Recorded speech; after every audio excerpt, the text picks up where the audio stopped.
Boa noite, pessoal. Mais uma quinta-feira aqui com vocês, com o nosso programa Te Aconchega. Quero agradecer a audiência de vocês estar aqui comigo hoje. O pessoal que está assistindo ao vivo aqui na emissora da Vale TV, no canal 14 e no canal 6, né? Quem é assinante da Claronet. Não tem como participar das nossas enquetes depois, né? De comentar, dar curtida. Mas vão lá depois nas redes sociais da Vale TV, que esse programa fica salvo lá depois também. Caso vocês queiram também mandar para alguém esse programa, porque, gente, o programa de hoje, ele é muito importante. Muito importante. Falar assim diretamente para você de casa aí. Ele é muito importante mesmo. Eu preciso que vocês me ajudem a divulgar esse programa de hoje. Porque assim, ó, vocês sabem que eu atuo na área do autismo há mais de 1 ano, diretamente, todo santo dia. Eu atuo nessa área. E o que eu vejo muito, é os pais perdidos em muitas situações, tá? Essa convidada de hoje, o ano passado, já faz, eu acho que mais de 1 ano, ela ajudou a minha irmã, né, que era essa mãe perdida, quando recebeu o diagnóstico do meu sobrinho mais novo, né, o Samuel, com autismo. Ele é nível de suporte 2. Hoje, a minha sobrinha, filha dela, a do meio, também é autista, tem diagnóstico. A minha própria irmã, hoje, tem um diagnóstico de autismo. Então, muita coisa foi esclarecida. Mas essa convidada de hoje, ela faz um trabalho, ela é uma mãe atípica, ela é uma pessoa que foi atrás de estudo, se qualificou e hoje ela dá treinamento para famílias e também para profissionais. Mas hoje o meu convite para ela de ter vindo aqui comigo é para a gente falar diretamente com vocês, pais, que se sentem perdidos, que acham que isso só acontece com vocês, que vocês não sabem o que fazer em tal situação. Ela vem para falar com vocês. Então ajuda. Eu vou deixar o link desse programa hoje salvo no meu Instagram, que hoje o Instagram meu mudou, tá? Não é mais Sayonara Lano como era antigamente, é @Clínica Aconchega, tudo junto. Vocês vão lá e botam, e vai estar sempre os 2 últimos programas salvo lá no meu Instagram, para vocês poderem assistir. Mas faz o seguinte, se tem uma dificuldade, não quer expressar essa dificuldade no post aqui, né, ou às vezes por vergonha ou por alguma outra situação, ou um parente vai ver que vocês estão com uma dúvida em tal assunto que vocês não querem que veja, porque o Facebook tem disso, né, mostra um para o outro, não querem se expor também no Instagram, não precisa. Manda no privado a dúvida, que eu repasso para a Sabrina e ela prontamente vai ajudar vocês também, porque eu sei que ela faz isso. Então a nossa convidada hoje, gente, é nada mais, nada menos que uma pessoa que eu adoro, que eu admiro como mulher, como profissional, como mãe, né? Então a minha convidada hoje é a Sabrina Barcelos. Obrigada, Sabrina, por mais uma vez estar aqui comigo hoje no programa e pra gente falar diretamente com esses pais, né? Fala um pouquinho pro pessoal que não conhece aí da Sabrina, a tua trajetória, como é que é a tua vida, né? A tua história diretamente com o autismo, como tem sido. Boa noite, Sayonara, boa noite a todos. É uma alegria estar aqui mais uma vez, eu adoro estar aqui na tua presença, estar no teu programa, né? A recíproca é verdadeira, eu te admiro muito, tu sabe, e desde o primeiro dia que a gente se encontrou para mim já foi amizade verdadeira, já apaixonei na tua pessoa no nosso primeiro contato, que foi aqui, né, na Rede TV, a primeira vez que a gente se encontrou para um programa e a partir dali a gente criou vínculo também de amizade, criou vínculo de trabalho e tem sido muito gratificante até aqui, né, estar contigo nessa caminhada do autismo e ver profissionais como tu interessadas, né, em autismo. Tu foi a primeira nutricionista especialista em espectro autista em seletividade alimentar que eu vinha buscando há muito tempo, né, sendo o Gabriel, o meu filho, sendo seletivo. Tu foi a primeira que eu consegui encontrar numa longa caminhada de busca e fiquei muito feliz, né, e essa noite para mim está sendo muito gratificante também, porque a gente vai falar de algo que eu acho importantíssimo, que é a presença dos pais, né? A família está estruturada. Eu sempre digo que uma família estruturada, a criança voa, a criança não para, a criança só progride. Então, a família estando estruturada, a família tendo uma base sólida para a gente construir nessa criança e desenvolver as habilidades é o mais importante. Eu digo que é o mais importante de tudo, a gente preparar a família. Eu costumo dizer assim que os terapeutas trabalhando só com a criança não tem uma evolução tão grande quando a gente trabalha a família toda, quando a gente olha a família toda. Por isso que eu optei trabalhar com a família e não só com a criança, né? Muitas pessoas procuram assim, tu pode atender meu filho, tu pode me ajudar com meu filho, tu pode resolver as situações. Eu digo, não, eu posso ajudar a família, que foi o que aconteceu com a tua irmã. A tua irmã, diga-se de passagem, foi a minha aluna número 1. Eu conheci ela de um jeitinho, do jeito que tu falou, toda perdida, despreparada, chorosa, triste, com muitas emoções, muitos sentimentos, e agora eu vejo uma mulher super destacada no meio, estuda, busca, foi a primeira a completar o curso todo mais rápido que todo mundo, a gente sempre mantinha contato, né? Eu fazia orientação individual com ela, a gente criou estratégias para o filho dela. Ao longo do tempo, ela foi não precisando mais de mim e ela mesma criando estratégias para o filho dela, buscando, né? E esse é o plano, né? Que o trabalho é assim, eu quero preparar os pais para dali a alguns meses não precisam mais de mim, eles mesmos conseguem criar estratégias, eles mesmos conseguem solucionar tudo aquilo que aparece para ser resolvido, né? E é gratificante, né, Sabrina, quando eu também, como nutricionista, o que a gente mais quer é dar alta, né? O que a gente mais quer é que o paciente consiga por si só, que a família consiga por si só. Esse é o resultado do nosso trabalho. O nosso é gratificante. A resposta do nosso trabalho é esse, quando eles não precisam mais da gente, né? Não ficar amarrando a pessoa de estar todo mês lá, pensando no dinheiro da pessoa. O dinheiro é o nosso, que a gente precisa, né? Nosso ganha-pão. Mas a gente também quer que isso traga resultado. Eu não quero só fingir que estou atendendo alguém. O resultado, né? A nossa satisfação é o resultado pessoal do nosso paciente, do nosso cliente, né? A gente vê eles alcançando o resultado, essa é a nossa satisfação pessoal. A satisfação, claro, a gente precisa do lado financeiro, que não falou, a gente precisa trabalhar, mas a gente vai sempre ter esse ciclo de movimentando, um indica o outro, um chama o outro, e é isso que a gente quer, que aquela pessoa que esteve ali com a gente há alguns meses, ela voe e consiga fazer tudo sozinha, que é isso que é satisfatório pra gente. Às vezes até tem aqueles que dão aquela sumida, né? Aí daqui a pouco tu fica pensando, mas será que eu fiz alguma coisa que não deu certo, que não gostou? O que eu poderia ter feito melhor? Aí daqui a pouco tu recebe uma mensagem, eu pelo menos, né? Nutri, o meu filho, depois que eu consultei contigo, eu comecei a fazer tal coisa que tu pediu, ele fez tal coisa, tá tudo muito bom, e não sei o que, tu chega a dar um ânimo, essa é a satisfação, né? Tu cumpriu o teu dever, né? Assim como eu, quando eu vejo as mães alçando seus voos sozinhas, também daí eu sinto que eu cumpri meu propósito, né? Que é ajudar as famílias. E a Sabrina, no caso, é bom tu falar pro pessoal também, a formação que tu tem. A Sabrina também é uma mãe atípica, né? Ela tem um filho já grande. Se quiser falar pro pessoal também, para eles entenderem um pouquinho o contexto. Bom, eu sou mãe atípica desde os meus 19 anos, né? Na minha primeira gestação foi uma gestação gemelar. Eu perdi uma das gêmeas antes do parto mesmo, e a gêmea que ficou com sequelas, teve microcefalia, paralisia cerebral. Então, a maternidade que eu conheço desde os 19 anos de idade é a maternidade atípica, né? Depois eu tive o Gabriel, com um transtorno do espectro autista. Hoje o Gabriel vai fazer 18 anos agora em janeiro, né? Então eu tenho uma caminhada aí dentro do autismo, né? Eu estudava jornalismo, era estudante de jornalismo, estava quase me formando, quando eu tive que dar uma parada na vida, né? Como toda mãe atípica, eu sempre digo, vida de mãe atípica é Ctrl+C, Ctrl+V, é igual para todas. A gente tem uma profissão, trabalha, muitas vezes estuda, e a gente tem que dar aquela parada para se dedicar somente aos filhos, né? No meu caso eram 2 filhos atípicos, então eu tive que parar realmente para me dedicar só para eles. Quando eu voltei a estudar jornalismo, né? Que eu sempre digo, eu tinha o sonho de ocupar a bancada do Jornal Nacional, de viajar, ser representante do Brasil em outros lugares, né? Tava estudando lá espanhol, mandarim, inglês. Não me pergunta nada de mandarim, que eu não lembro de nada, não lembro mais de nada.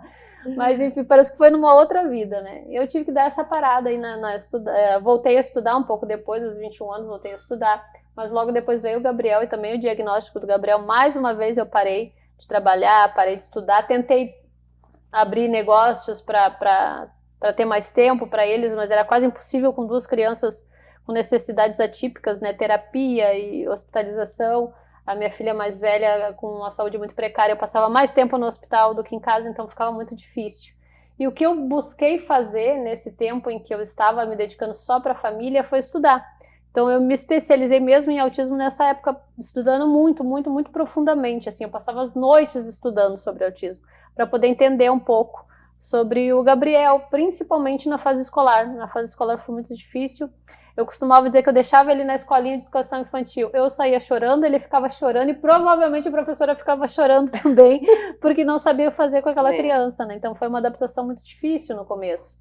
Então aí eu fui buscar me formar, eu parei o jornalismo, fui fazer pedagogia justamente para ajudar o Gabriel na parte pedagógica, que eu lia muito sobre evasão escolar, que as crianças não ficavam na escola, ou se ficavam à parte das outras, ou se ficavam na escola não aprendiam, não desenvolviam suas habilidades. Então eu fui fazer pedagogia para ajudar o Gabriel na parte escolar e continuei progressivamente estudando sobre autismo até hoje, né? Até a gente vinha falando sobre a pós que eu estou fazendo em espectro autista, né? E sobre a terapia familiar que eu também estava fazendo, precisei dar uma parada por questões de saúde também e por outras questões de tempo. E estou retomando agora, né, com as duas pós, e a gente não para de estudar nunca, né? A gente está sempre aprendendo. E quanto mais aprende, mais a gente tem que aprender, né? Não tem como ficar parado. E a minha maior graduação, sem dúvida nenhuma, né, é o Gabriel, meu filho do meio, né, de 18 anos. Eu tenho um mais novo, de 17 também, que é uma pessoa típica, né, mas também dá os seus trabalhos da adolescência, né? Então eu tô vivendo várias maternidades. A maternidade atípica, a maternidade da adolescência. Eu digo que mãe tá sempre aprendendo, né? A mãe não nasce sabendo, não nasce com manual, né? E a mãe atípica é a mesma coisa, a gente não nasce com manual, mas precisa às vezes de um suporte maior. E, gente, eu trouxe a Sabrina hoje aqui, porque o que acontece?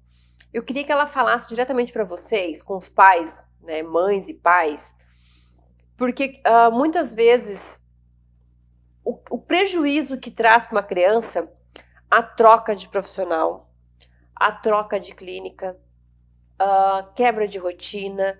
Eu queria que tu falasse um pouquinho, Sabrina, vamos supor assim, a gente já falou sobre isso, mas acho que vale a pena a gente reforçar de novo. Porque tá saindo muitos diagnósticos novos ainda, né? Muita gente em busca, seja infantil, seja adolescente, seja em adulto. Recebeu o diagnóstico. O que a Sabrina aconselha para essa família, para essa mãe? Sim, já de início, vamos começar por aí. Geralmente, quando a gente recebe o diagnóstico, o médico não dá pra gente um norte, né? Ele diz, o diagnóstico é esse, e a gente costuma sair da clínica sem chão, sem saber para que lado seguir. Mas o diagnóstico em si, né, não deve ser algo que a gente deva temer, não deve ser algo que a gente achar que é o fim da estrada, é o fim do caminho, recebi o diagnóstico de autismo e agora, como é que eu faço e tal. Né? E não ver isso como algo muito terrível, né, autismo ou seja qualquer outra neurodiversidade. A gente tem que ver o diagnóstico como uma seta, né, que indica pra gente o caminho, como uma bússola ou como um norte que indica pra gente qual é o caminho que a gente deve seguir. Qual é a direção, né? A gente tem que ver o diagnóstico como uma luz. A partir desse momento que tu entende isso, não fica tão temeroso o caminho, né? Tu entende que aquilo ali tu tem um norte para seguir. Aí o primeiro momento, né, vai ter as vivências ali do luto, da negação, né, do sofrimento da perda por esse filho idealizado, né. Tu te dá um tempo, né, de respirar para deixar baixar a poeira, entender isso e depois fazer uma avaliação, né, do que essa criança realmente está precisando nesse momento. Porque às vezes a gente bota uma enxurrada de coisas para a criança fazer tudo de uma vez só e naquele momento determinada terapia não é exatamente aquilo que a criança precisa, né? A gente busca outras alternativas, tem que ver o que essa criança está precisando desenvolver, qual a habilidade que ela precisa desenvolver nesse momento.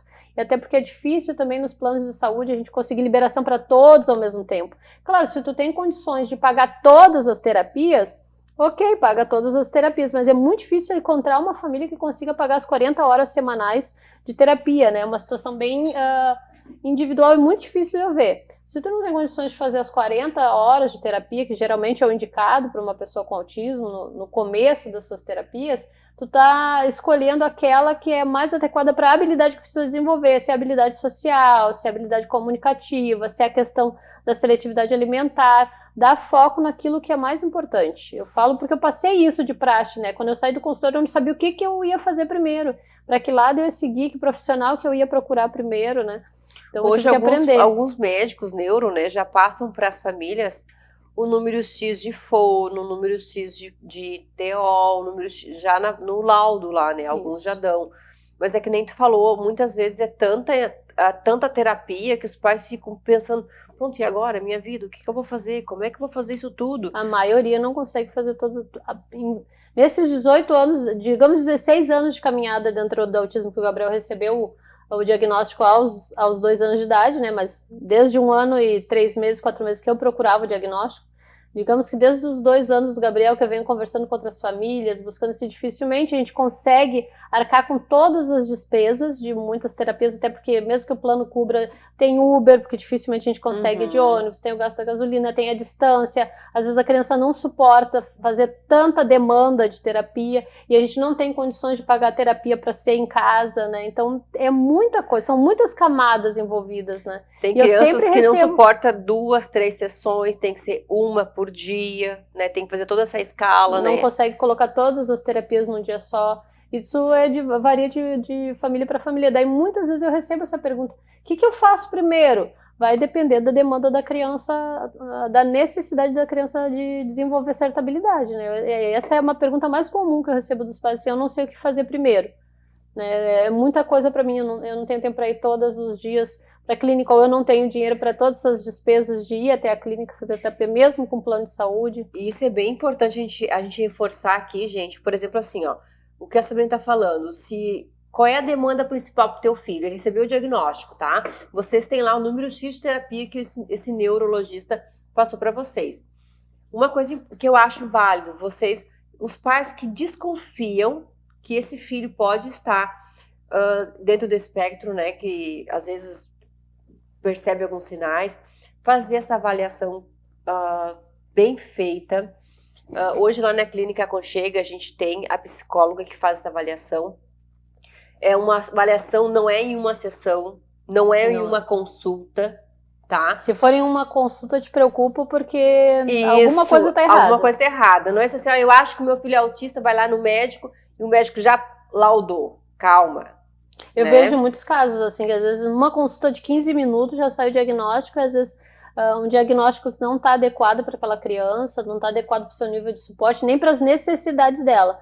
Então a gente tem que ter cuidado desses diagnósticos de 15, 20 minutos ou de uma consulta só, né? Tem que ter uma caminhada, uma avaliação. Que nem a psicóloga, ela pede vídeos, ela pede imagens do comportamento de casas, é mais ou menos assim que eu sei por cima, né? Então são várias sessões, né? Aí fez esse teste com a psicóloga, ela vai dar o laudo para vocês, daí sim encaminha pro neuropsiquiatra, que é onde vem esse laudo junto com ele. Daí ele vai dizer, então essa criança precisa de fono, precisa de psico, precisa de... Tá, agora o que eu faço com esse monte de terapia? Vamos supor, teve a consultoria da Sabrina.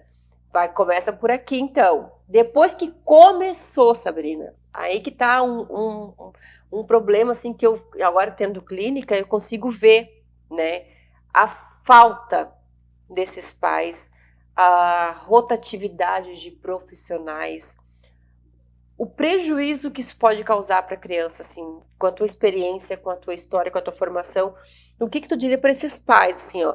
Tá, ele precisa da fono.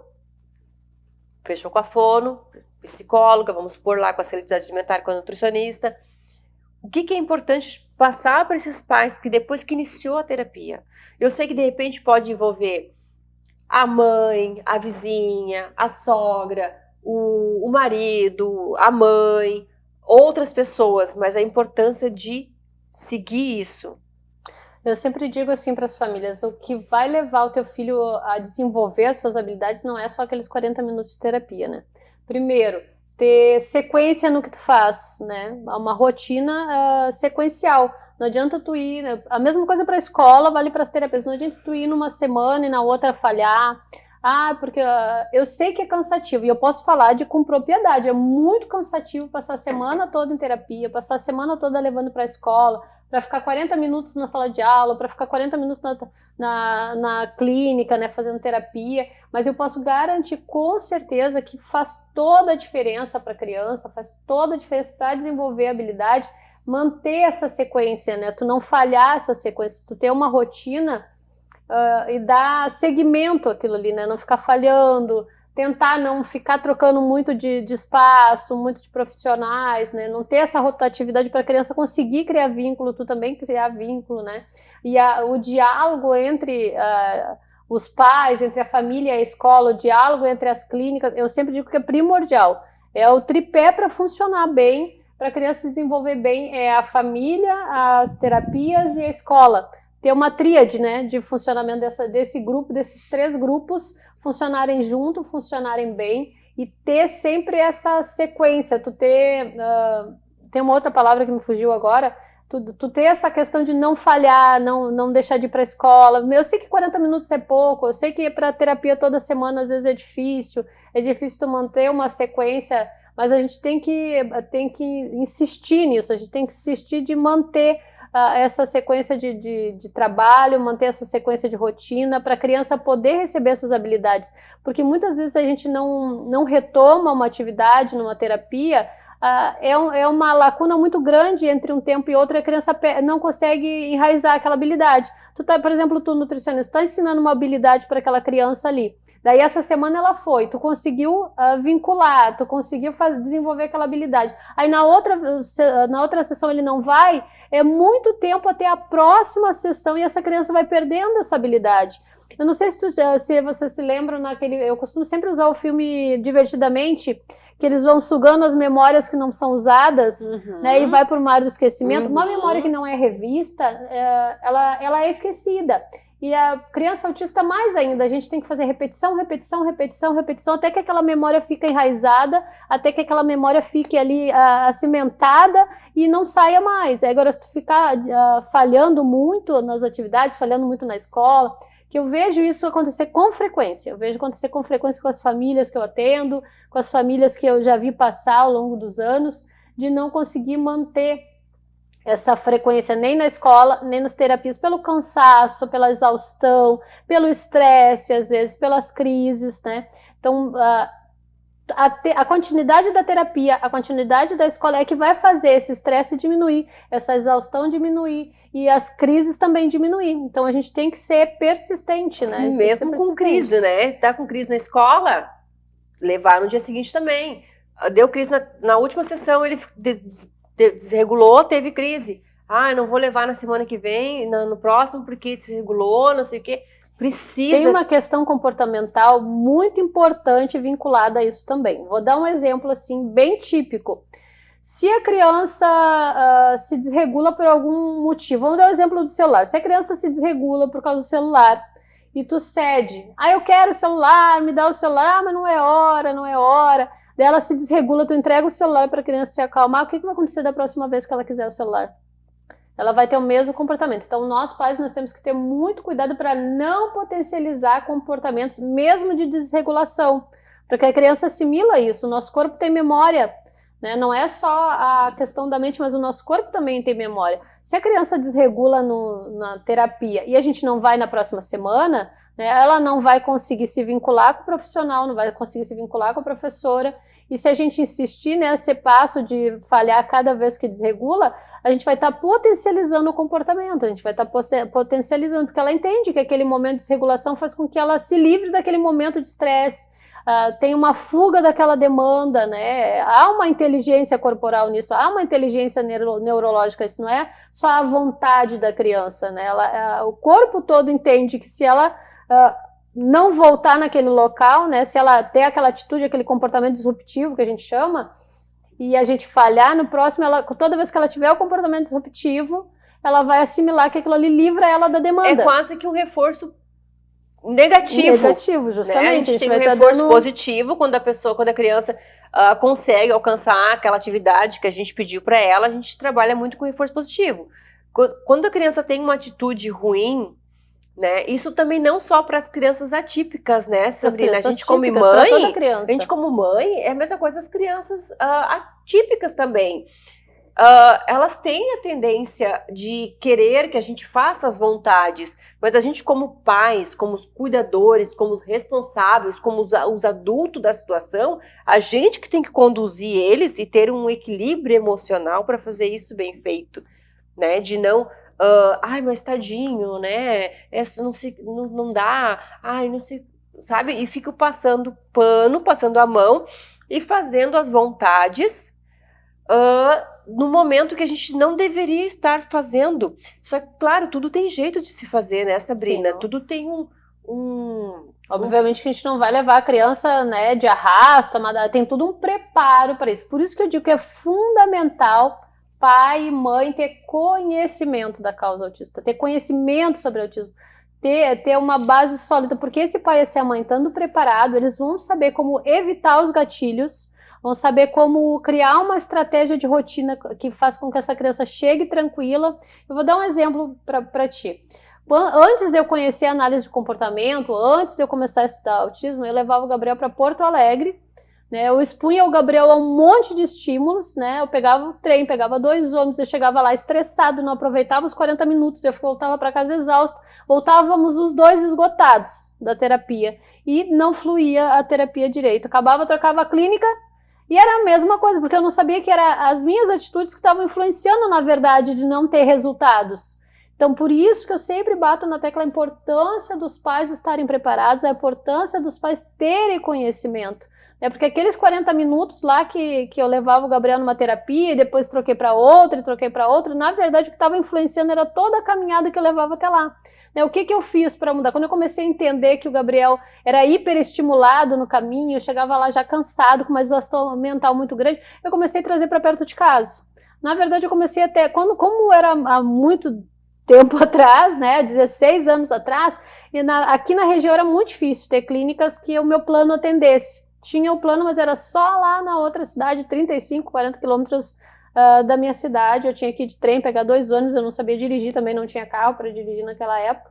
Então eu comecei a trazer para perto de casa. Daí eu usei como princípio, né, eu usar todos nossos meios financeiros para pagar uma clínica perto de casa. Já que eu não conseguia ir com o plano lá, então a gente abriu mão de muitas coisas e criou como prioridade eu estar próximo de casa, onde eu pudesse levar ele só, não tinha nem Uber naquela época, né, mas alguém poderia me levar, ou eu podia pegar só um ônibus ou só um trem, né, para diminuir os... Como eu comecei a entender que era eu que estava provocando toda aquela situação, por isso que eu não estava vendo evolução, apesar das terapeutas que tinha lá naquela clínica do plano, eram maravilhosas, sou grata a elas até hoje, que eu aprendi muita coisa com elas. Eu só não desenvolvi mais o Gabriel porque eu não tinha as ferramentas, né? Não tinha um carro, não tinha Uber, né? Eu passava por muitos estímulos até chegar lá, né? Então eu comecei a procurar clínicas perto de casa. Então quando tu começa a conhecer mais sobre autismo, tu entende a importância de tu ter conhecimento e tu evitar. Eu comecei a criar rotina, eu comecei a estabelecer com ele, né, a antecipação, eu comecei a estabelecer com ele